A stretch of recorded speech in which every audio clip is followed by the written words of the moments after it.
Assalamualaikum warahmatullahi wabarakatuh. Bismillahirrahmanirrahim. Alhamdulillahi rabbil alamin. Assalatu wassalamu ala sayyidina Muhammadin wa ala alihi wa sahbihi ajmain. Amma ba'du. Bapak Ibu hadirin kaum muslimin dan muslimat yang dirahmati Allah, alhamdulillah sore hari ini Sabtu seperti biasa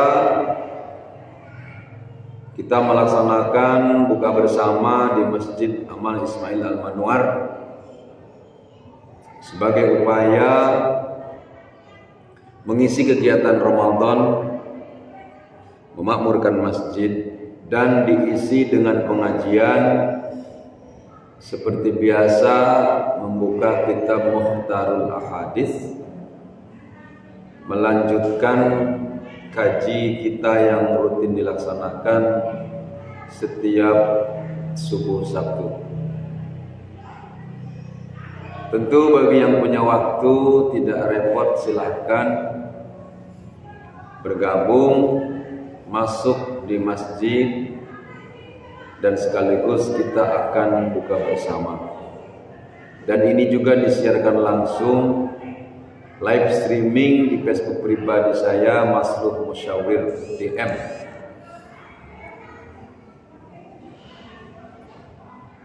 Tentunya berharap yang di rumah dimanapun berada sambil menunggu waktu maghrib bisa bersama-sama mengaji, membaca 1-2 hadis. Mudah-mudahan akan menjadi bekal, tentunya bekal kita dalam kehidupan sehari-hari, tentunya dalam bermasyarakat dan menjalankan perintah Allah Subhanahu wa taala. Alhamdulillah sudah ada yang bergabung. Ada Mbak Nurahyuni dari Hong Kong, ada Al-Fajri Milano sedang menonton. Bismillahirrahmanirrahim. Hadis yang ke-728 masih berbicara tentang tamu.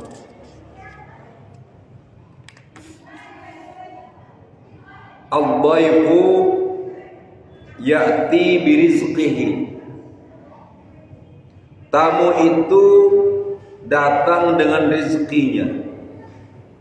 Wa yartahilu bidunubil qaumi yumahhisu anhum dunubahum. Tamu itu datang dengan membawa rezekinya sendiri dan dia pergi seiring dengan lenyapnya dosa-dosa kaum yang ditamuinya, yang telah ia hapuskan. Jadi Bapak Ibu hadirin, dengan datangnya tamu ke rumah kita, jangan takut kalau tamu itu akan mengurangi jatah kita. Jangan takut dengan datangnya tamu akan menghabiskan gula kopi di rumah kita. Yakin dan percayalah, meskipun di situ kita sudah punya simpenan, ada roti, ada gula, ada kopi, teh, ketika tamu itu datang dan kita buatkan untuk tamu, berarti itulah rizkinya tamu, ya, rizkinya tamu. Dan bukan hanya itu, terkadang ada juga tamu datang ke rumah kita itu dengan bawaan, membawa oleh-oleh buah tangan, ala kadarnya pun tidak apa-apa. Di sini dijelaskan bahwa bila tamu datang, maka ia datang membawa rezeki bagi orang yang ditamuinya. Dan bila ia pergi, maka ia pergi dengan membawa semua dosa-dosa yang ditamuinya hingga bersih, karena diampunkan oleh Allah Subhanahu wa taala. Itu kan sebuah keuntungan bagi kita yang ada tamu ke rumah kita. Makanya di hadis terdahulu Rasulullah mengatakan, "Man kana yu'minu billahi wal yaumil akhir," barang siapa yang menyatakan diri beriman kepada Allah dan hari akhir, falyukrim dhaifahu, maka muliakanlah tamunya. Ya. Jadi kalau ada orang beriman kepada Allah, ada tamu dicuekin, ada tamu nggak diurusin atau bahkan dicurigai, benci, hati-hati. Berarti ada masalah dalam hati kita. Ada masalah dengan keimanan kita. Ya. Siapapun dia, kalau datang bertamu baik-baik ke rumah kita, mari kita sambut. Tentu dengan sekemampuan kita. Ada air putih kita sodorkan. Ya. Ada mungkin stok gula kopi, buatkan. Sembari menunggu kopi diminum, diajak ngobrol. Ada apa gerangan yang bisa dibantu, bukan begitu? Ya. Ngobrol-ngobrol, andaikan itu juga ternyata dia minta bantuan keuangan atau apa, kalau kita ada boleh dibantu, kalau tidak jangan pula dipaksa. Tapi berbeda kalau tamu datangnya buat celurit, tak ada tamu datang bawa golok, itu bukan tamu, itu namanya rampok atau pencuri. Ya. Tentu kalau di kampung kita, di negeri kita ini masih jarang yang seperti itu ya. Orang pada umumnya masih murni datang bertamu. Dan biasanya pun yang datang tidak jauh-jauh dari kawan, sahabat, dan keluarga ya. Jadi positiflah dengan tamu yang datang. Dan biasanya kalau orang punya rumah sering dikunjungi tamu, membawa berkah dan paling tidak membuktikan bahwa dia banyak temannya, membuktikan bahwa dia banyak koleganya, banyak jaringannya. Jadi sekali lagi jangan sungkan menerima tamu yang hadir ke rumah kita. Bahkan ada satu keterangan, mungkin nanti ketemu hadisnya. Ya. Ketika tamu datang kepada kita, itu datang membawa ampunan dari Allah Subhanahu wa taala.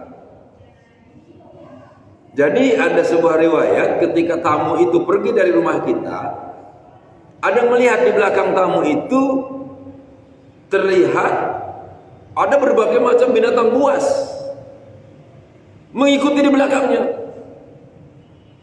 Sampailah sahabat bertanya kepada Rasulullah, "Ada apa ya Rasul? Kenapa di belakang itu ada kalajengking, ada ular berbisa, macam-macam?" Nah, Rasul katakan bahwa ketahuilah bahwa yang ikut itu adalah bala bencana yang ada di rumah ini. Beruntunglah kamu karena segala yang membahayakan, bala, bencana, ancaman, kejahatan, ikut pergi dengan tamu. Bukan berarti akan menjahati tamu, tetapi seiring tamu itu keluar dari rumah kita, saat itu pula bala, bencana, segala macam ujian keluar dari rumah kita. Nah, itu ya. Jadi jangan sungkan, jangan merasa gelisah, khawatir manakala tamu yang datang ke rumah kita. Dan saya kira pada umumnya di antara kita siapapun itu cenderungnya senang kalau didatangi orang, senang kalau didatangi tamu ke rumah-rumah kita.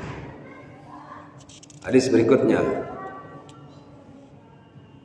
ta'atun nisa nadamatun, taat kepada wanita adalah penyesalan. Masya Allah. Taat kepada wanita adalah penyesalan, gimana ini? Riwayat Ibnu As-Sakir melalui Siti Aisyah. Siti Aisyah pula yang menyampaikan.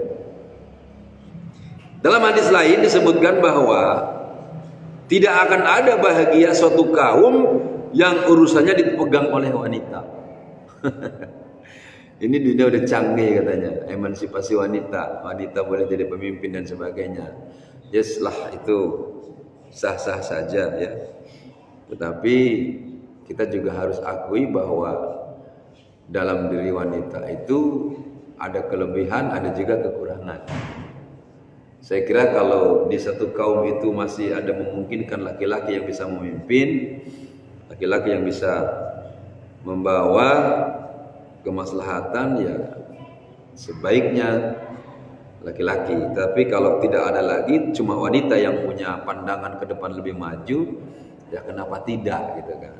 Tetapi mohon maaf ya, ini ada beberapa testimoni kasus ya, rumah tangga yang tadinya adem ayem berangkat dari tuntutan seorang wanita kepada suami yang sangat menginginkan sesuatu dari perkembangan, melihat tetangga, melihat teman, melihat saudara yang lain. Misalnya si istri baru berumah tangga 2-3 tahun, baru mau belajar, kemudian si wanitanya ini tidak bisa mensyukuri dengan pemberian suami, hasil kerja keras suami.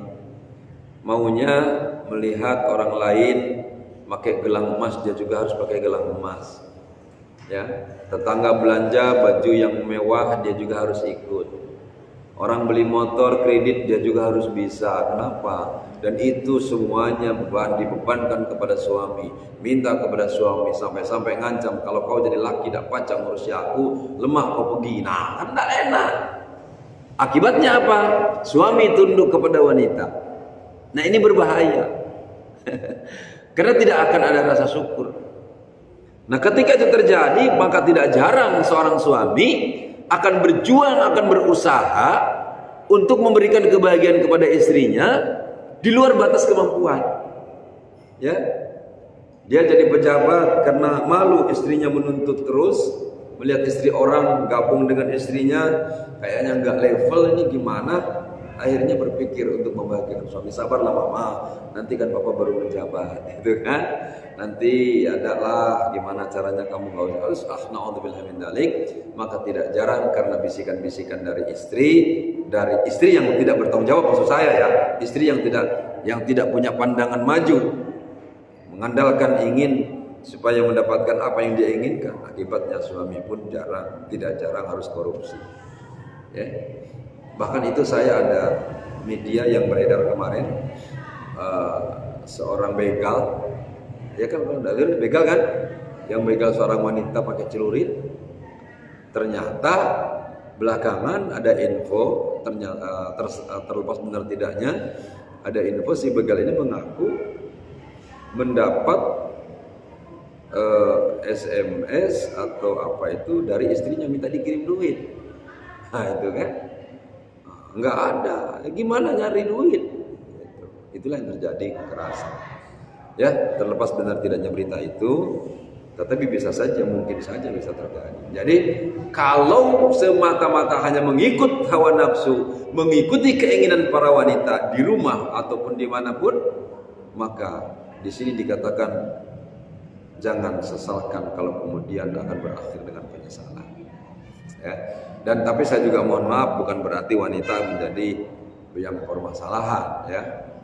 Karena dalam keterangan yang lain,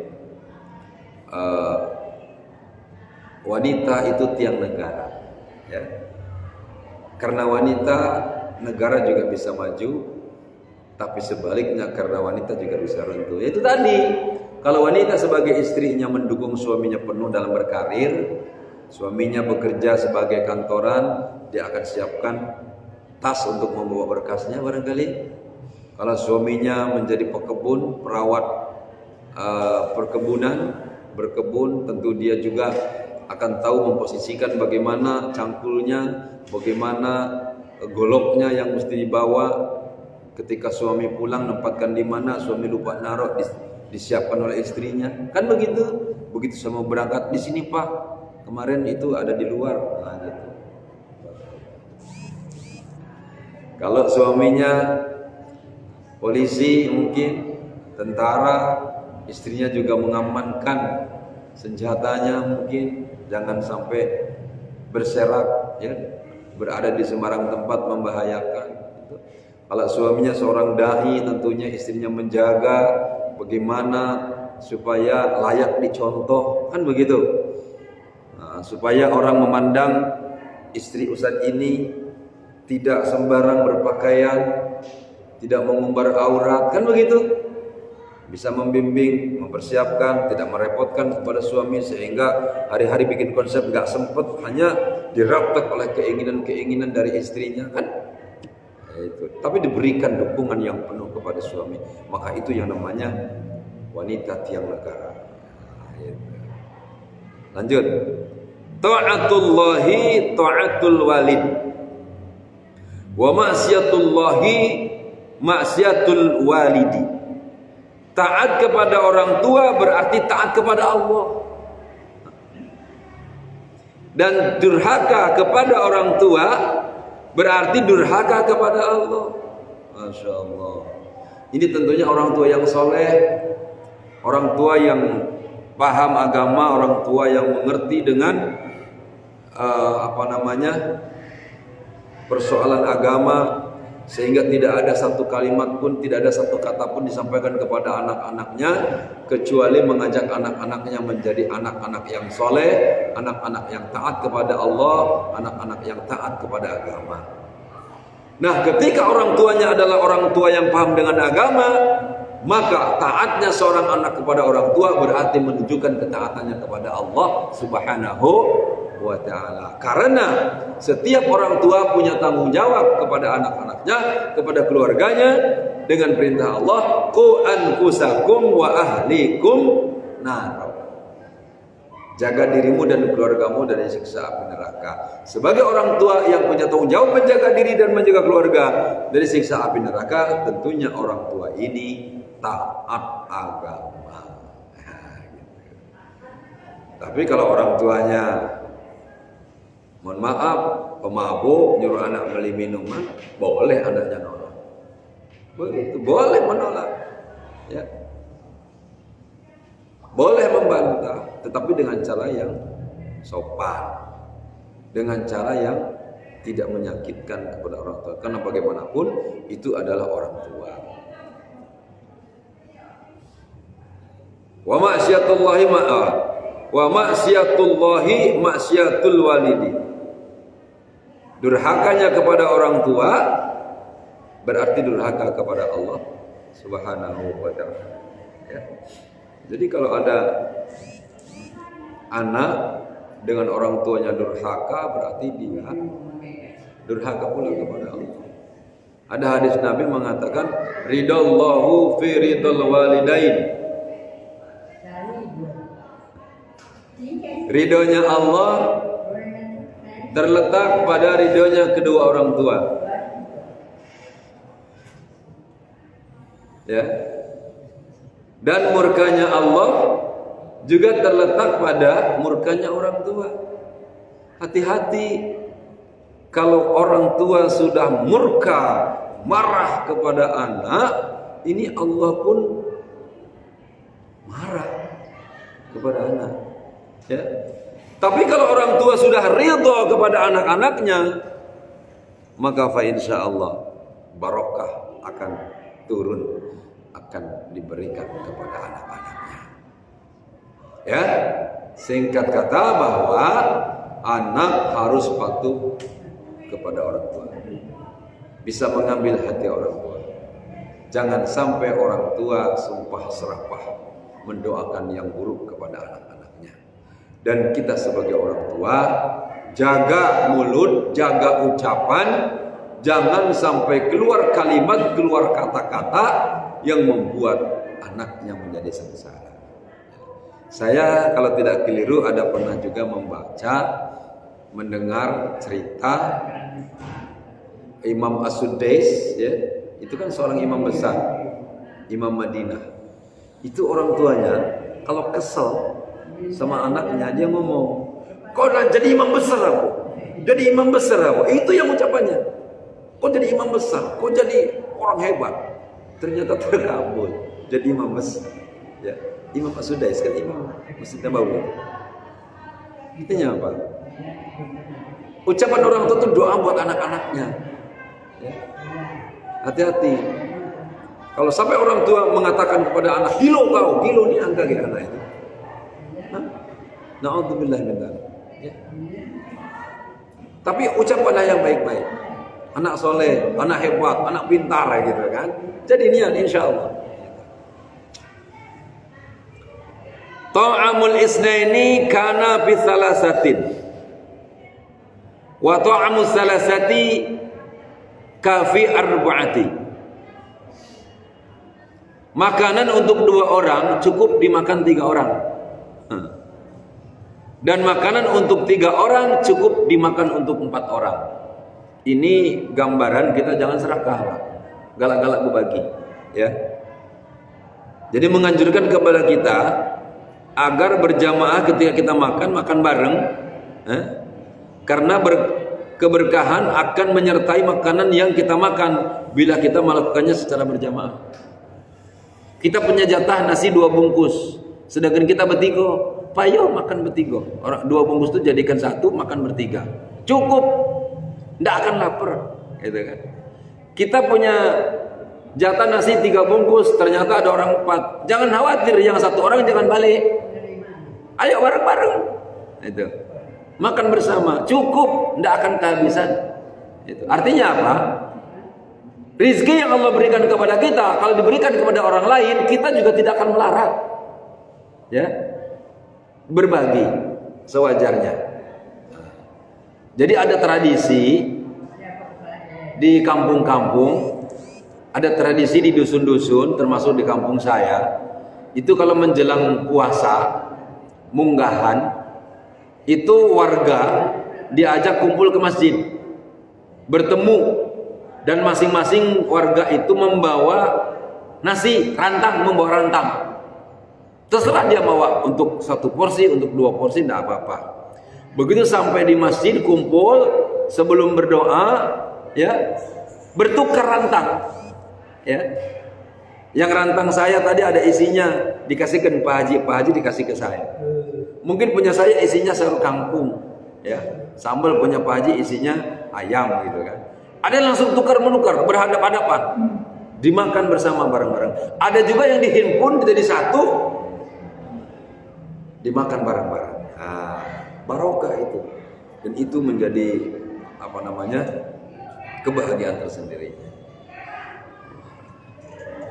Alhamdulillah ini banyak sekali yang masuk, ya, yang ikut live streaming virtual.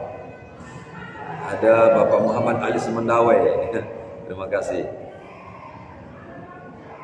Talibul ilmi, talibul rahmah, talibul ilmi ruknul Islam, wa yu'ta ajruhu ma'an nabiyyin.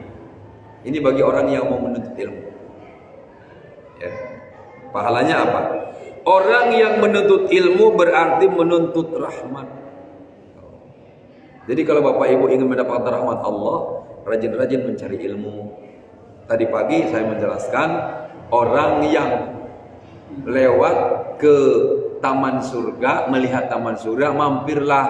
Sahabat bertanya, ya Rasulullah, apa yang maksud taman surga? Itulah majelis taklim. Artinya apa? Jangan sungkan mampir dengari ceramah. Itu.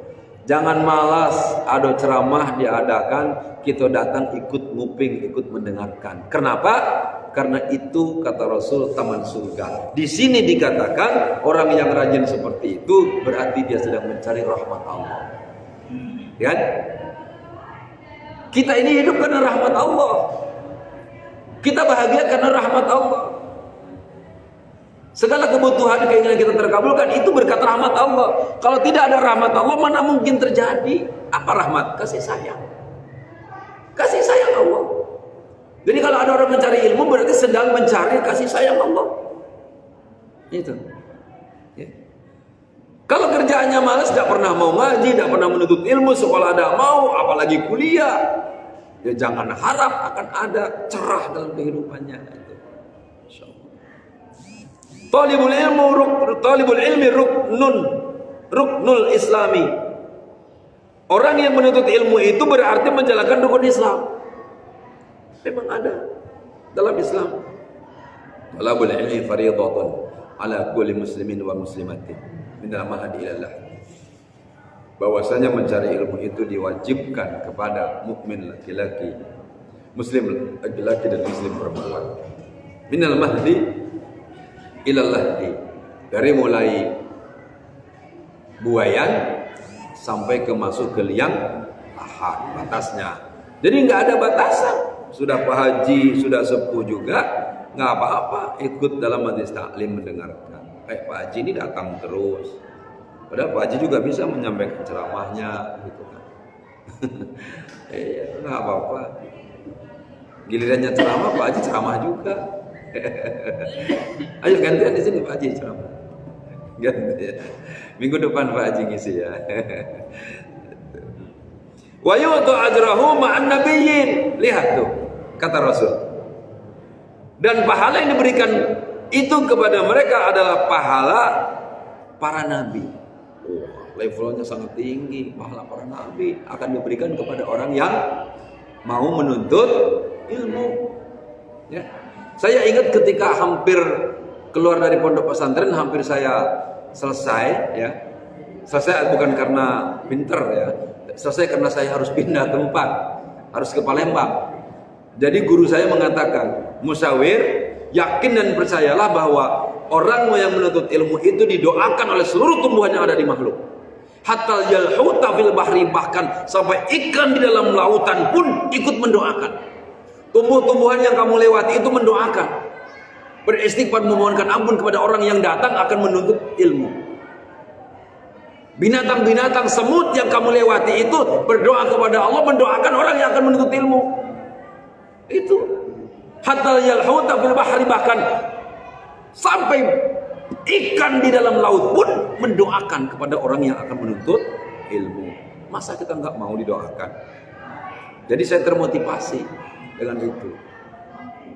Begitu sampai saya ke Palembang, yang saya lakukan apa? Saya nggak bisa ceramah, saya nggak bisa bicara seperti ini waktu itu. Yang saya lakukan adalah saya sedikit-sedikit bisa baca Quran, bisa ngaji. Saya kumpulin anak, belum ada Iqra, belum, masih metode turutan. Ya. Saya kumpulkan beberapa orang yang ngaji, alif di atas A, ba di bawah B,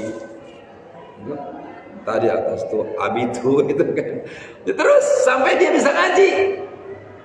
Saya mesti ingat rukun Islam ada 5, saya kumpulkan.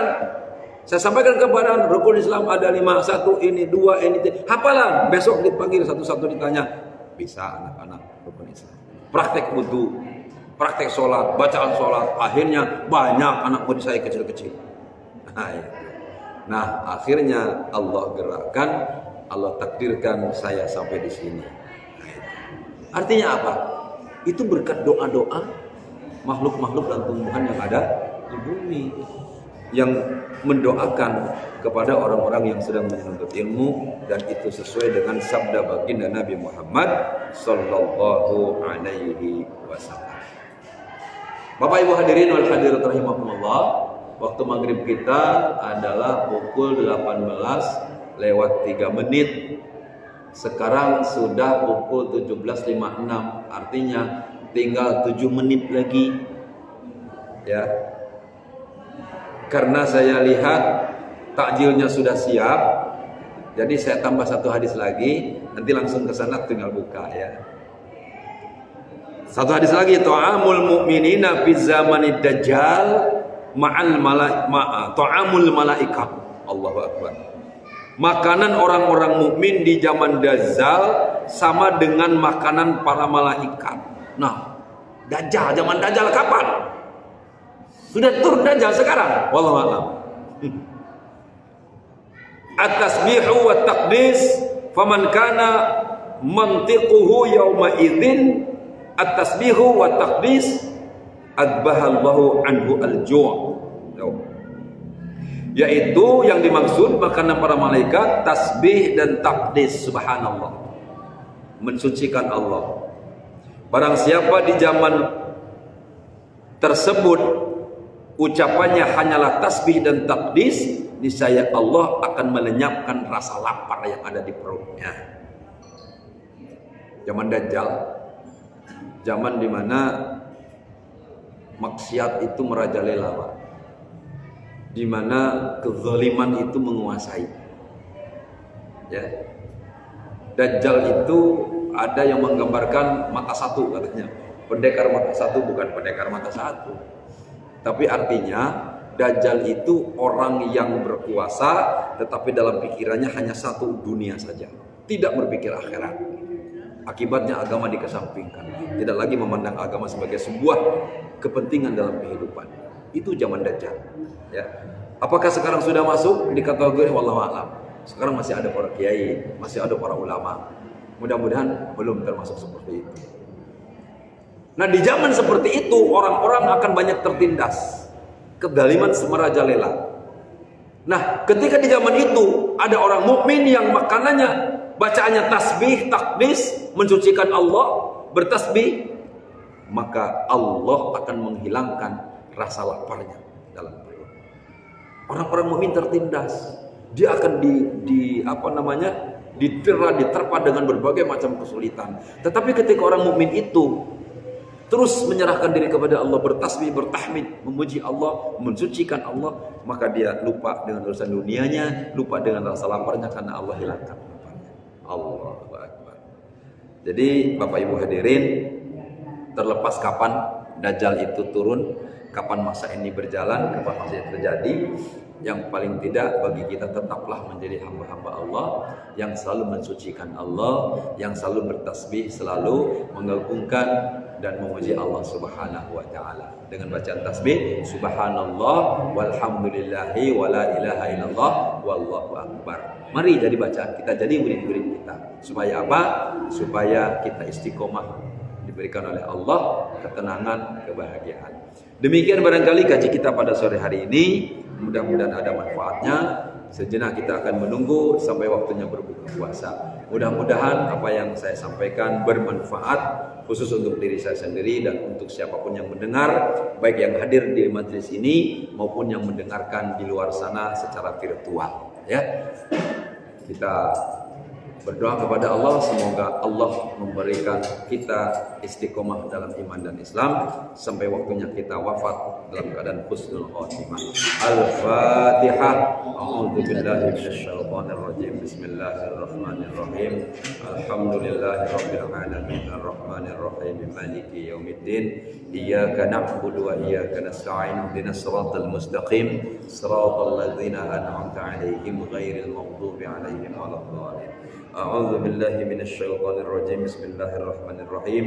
Alhamdulillahirabbil alamin hamdan syakirin hamdan na'imin hamdan yuwafi ni'amahu wa yukafi mazidah ya rabbana wa lakal hamdu kama yanbaghi li jalali wajhikal karim wa 'azimi sultanik. Allahumma a'inna 'ala dzikrika wa syukrika wa husni ibadatika ya Allah ya arhamar rahimin. Allahumma inna na'udzubika minal hammi wal hazani wa na'udzubika minal 'ajzi wal kasali wa na'udzubika minal jubni wal bukhli wa na'udzubika min ghalabatid daini wa qahri rijal. Allahumma ighfir lana dhunubana wa liwalidina warhamhum kama rabbawna shighara wa li jami'il muslimina wal muslimat wal mu'minina wal mu'minat al ahya minhum wal amwat innaka 'ala kulli syai'in qadir. Allahumma inna nas'aluka fahma nabiyyina wa hifdzal mursalin wa ilhama malaikatil muqarrabin.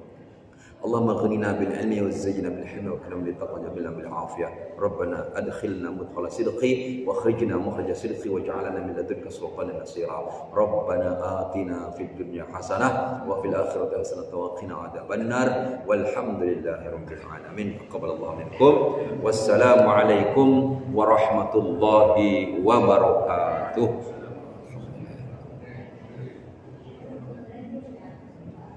Mari bersama-sama bersiap-siap untuk berbuka menuju tempat yang telah di